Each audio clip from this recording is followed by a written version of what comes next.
बोलिए नारायण भगवान की जय। आप सभी को श्री कार्तिक मास की हार्दिक शुभकामनाएं। श्री सुजी महाराज शौनकादिक 88,000 ऋषियों को कार्तिक मास का 31वां अध्याय सुनाते हैं।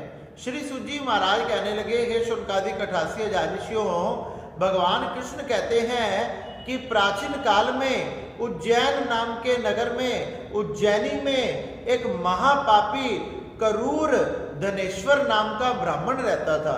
वह बड़ा ही क्रूर था, बड़ा पापी था। वह सुबह शाम दिन रात पाप में ही लगा रहता था। सभी कार्य वह पाप के करता था। मदपान करना, मांस मदिरा का भक्षण करना, चर्म का चमड़े का व्यापार करना, वेश्या का गमन करना। वह ब्राह्मण वेश्यागामी था। इस प्रकार से उसका पूरा जीवन पाप में ही तर रहता था। उसी नगर के पास एक महिष्मती नाम की नगरी थी, जिसके राजा का नाम महिष था। राजा महिष के कारण ही उस नगरी का नाम महिष्पति पड़ गया। एक बार उस नगरी में पापों को धोने वाली, पुण्यों को बढ़ाने वाली नर्मदा नदी बहती थी। उस नदी के किनारे बहुत से यात्री, बहुत से ब्राह्मण, बहुत से संत महात्मा, साधु सन्यासी नर्मदा नदी के किनारे कार्तिक मास धारण करने के लिए आए। सभी नदी के किनारे कार्तिक मास का व्रत किया करते थे। वह धनेश्वर नाम का ब्राह्मण भी घूमते घूमते उस नदी के पास पहुंच गया। उस नदी के पास जब वह पहुंच गया, उसने क्या देखा कि कोई वहां कार्तिक की कथा कह रहा है, कोई भजन कर रहा है, कोई कीर्तन कर रहा है, कोई चंदन का तिलक लगा रहा है, कोई भगवान सूर्य को अर्घ दे रहा है, कोई भगवान नारायण को, शालीग्राम को, गोविंद को, गोपाल को अर्घ दे रहा है, कोई चंदन का तिलक लगा रहा है, कोई तुलसी की माला को धारण कर रहा है, कोई भगवान के भजन गा गा के नित्य गान कर रहा है। इस प्रकार से सभी के सभी व्यक्ति पाठ पूजा में लगे हुए हैं, भगवान की तपस्या में, भगवान के यज्ञ में, भगवान के हवन में। और तो और कोई ब्राह्मणों को भोजन करा रहा है, कोई उन्हें दक्षिणा दे रहा है। इस प्रकार वह सभी के सभी कार्तिक मास के व्रत करते, भजन करते, कीर्तन करते, उनकी कथाओं का श्रवण करते। इस प्रकार से सभी को करते हुए वह अपनी आंखों से देखता रहता था। अपनी आंखों से देखते हुए वह भी नर्मदा नदी के किनारे रुक गया और वहां रुक के वह भी भगवान के भजनों को सुनता, कीर्तन को सुनता, मंत्र आदि को सुनता और अपने व्यापार को करता रहता। इस प्रकार उसे व्यापार करते करते बहुत समय व्यतीत हो गया। और जब बहुत समय व्यतीत हो गया वहां नर्मदा नदी के किनारे रहते हुए, तो एक दिन उसका अंतिम समय आ गया।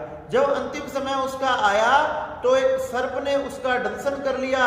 सर्प के दंशन करने के कारण उसकी मृत्यु हो गई और मृत्यु होते ही यमराज के दूत उसे लेने के लिए आ गए। जैसे ही यमराज के दूत उसे लेने के लिए आ गए, इस पापी को पीटते पीटते यमराज के यमपुरी तक लेकर गए और जाकर कहने लगे कि महाराज आज्ञा दो, इसका क्या किया जाए। चित्रगुप्त से पूछा कि इसके जीवन का फल बताओ कि इसने अपने जीवन में क्या क्या कर्म किए।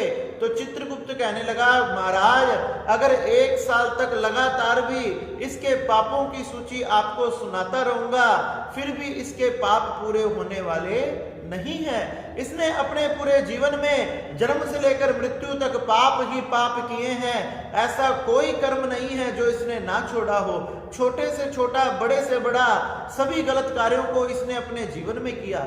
धर्मराज ने जैसे ही ये सुना, अपने दूतों को आज्ञा दी कि इसको कुंभी पाक नरक में डाल दो। जिस नरक में खोफते हुए तेल में, अग्नि में तेल जलता रहता है, उस नरक में इसे डाल दिया जाए। जैसे ही वह यमराज के दूत कुंभी पाक नरक में उसे लेकर गए, जैसे ही खोलते हुए तेल में उसे डालने लगे, जैसे ही उसे फेंका गया, वह तेल की अग्नि शांत हो गई। जैसे ही तेल की अग्नि शांत हुई, तेल ठंडा हो गया। यमराज के दूत ये सब घटना देखकर आश्चर्यचकित रह गए। उन्होंने जाकर यमराज से कहा कि प्रभु ये सब कैसे हो गया, इसका क्या कारण है। इतने में ही नारायण नारायण करते हुए देव ऋषि नारद वहां पधार गए। देव ऋषि नारद कहने लगे कि ये ब्राह्मण नरक में जाने योग्य नहीं है। धर्मराज जी कहने लगे कि इसने अपने समस्त जीवन में, पूरे जीवन में, संपूर्ण जीवन में पापों को किया है, फिर भी आप कह रहे हो ये नरक जाने योग्य नहीं है, ये कैसे संभव है? श्री नारद जी कहने लगे कि अंत समय में इसने भगवान के भक्तों के साथ समय व्यतीत किया। अरे भगवान नाम को इसने श्रवण किया, और जो भगवान नाम को, भगवान के कीर्तन को, भगवान के मंत्र जाप आदि को श्रवण करता है, भला वह नरक में जाने का अधिकारी कैसे हो सकता है?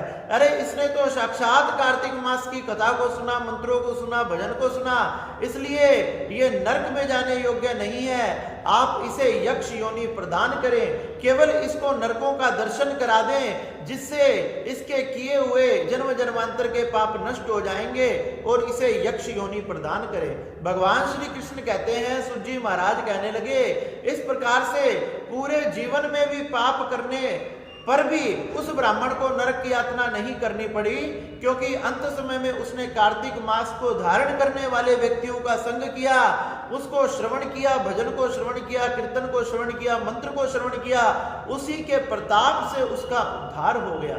श्री सूत जी महाराज कहते हैं, हे शौनकादिक 88,000 ऋषियों, इसी प्रकार से भगवान का पाठ, पूजा, यज्ञ, तप आदि उद्धार करने वाला है। साथ ही साथ भगवान के भजन को सुनना, मंत्र को सुनना, सुनने मात्र से जीव का कल्याण हो जाता है। इस प्रकार से श्री सूत जी महाराज ने शौनकादिक 88,000 ऋषियों को ये बड़ी ही सुंदर कार्तिक मास की कथा सुनाई। बोलिए नारायण भगवान की जय।